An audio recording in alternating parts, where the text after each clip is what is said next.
Hi, this is Nikki Vatistas, and today I'd like to talk to you about the influence of Greek immigrants on the city of Savannah. I chose this topic because at one of the HDF workshops I attended, Yvonne Hunt from Seattle mentioned something that really resonated with me. She was so passionate about recording the history of Greek dance throughout the various Greek regions in the 1970s, so to preserve as much of this history as possible moving forward. Similarly, memorializing and documenting the influence of Greek immigrants throughout Savannah's history is a way to preserve their stories and pay homage to our combined ancestry. The earliest Greeks in Savannah immigrated towards the end of the 19th century. Resilient and earnest, these early immigrants moved quickly into the rank of trade people. Since then, Greeks in Savannah have moved to fill various niches, working as doctors, lawyers, restaurant owners, philanthropists, and even mayors.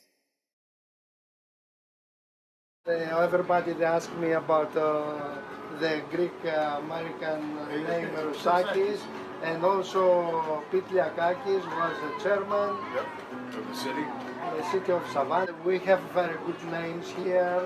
Everybody have respect for us.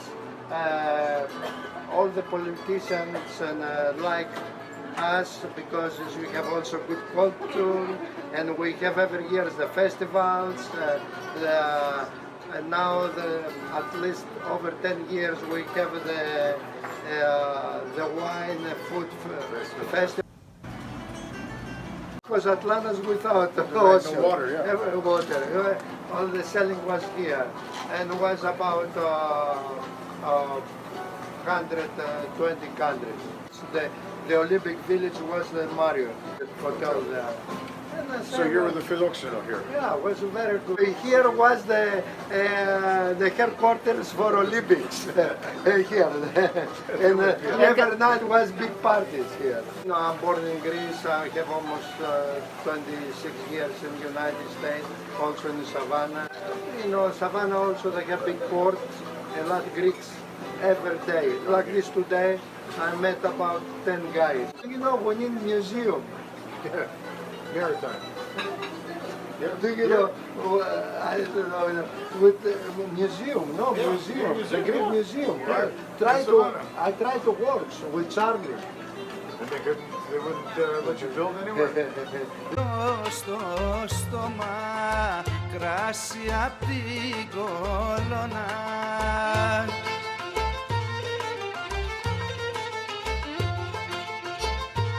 The Greeks had they were in the first St. Patrick's Day parade in 1907, representing the St. Paul's Greek community. So how was your grandfather involved? My grandfather was in the volunteer Greek Friendly Society Army thing.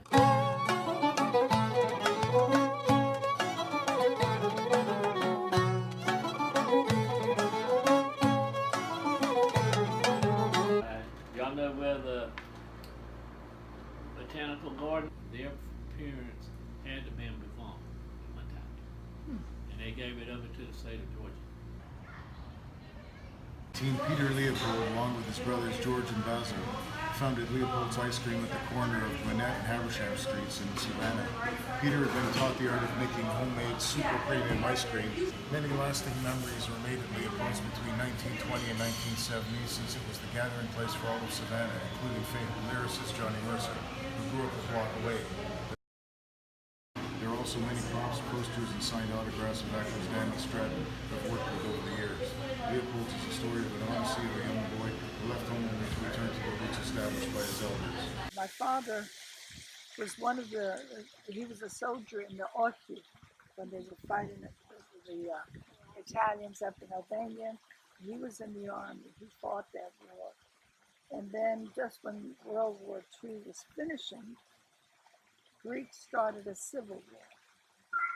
And I was old enough to remember, and I could tell you in details of what took place. And we had to leave our homes. We went to cities. And my father contracted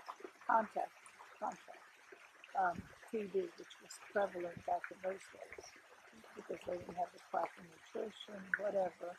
And he passed away at the age of 46, young man, and left my mother with 3 small children. My brother was 8 months old. My sister was 2, and I was the oldest. So I got shipped to America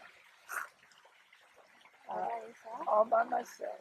I came on a boat, took 17 days, and I came to my grandfather's brother and his wife. They didn't have children, and they brought me over, being I was the oldest. Like I said, it was heartbreaking. But after 65 years, I blessed my uncle's bones that brought me here because I couldn't picture life not being here. So it's a long story, and like I said, all immigrants have their story. So when I came to Savannah, I knew no one, but they all opened their arms to me, and like I said, they were my family. They were hardworking people. They were honest people. They didn't wait back for somebody to pay their way, or they didn't claim anything. They worked hard. They were good citizens, and as the time went by, well, we had a Greek mayor for 20 years, so they got their place in the society. But they came penniless, no family, but they worked hard and they established themselves. So they had a great deal to do with it. The story of Greeks in Savannah is composed of many faces and stories. Those like Vasily and his wife Betsy, my first Greek dance teacher, who exhibit philotimo to all those who walk through their River Street doors. Those like Mr. Pete, who is a third-generation Greek whose family has lived in Savannah for over 100 years. Those like Stratton Leopold, who left Savannah to make a name for himself in Hollywood, only to return. Those like Miss Leah, who, like myself, has a first-generation immigrant story to tell. These are just a few of those Greeks who call St. Paul's in Savannah their home.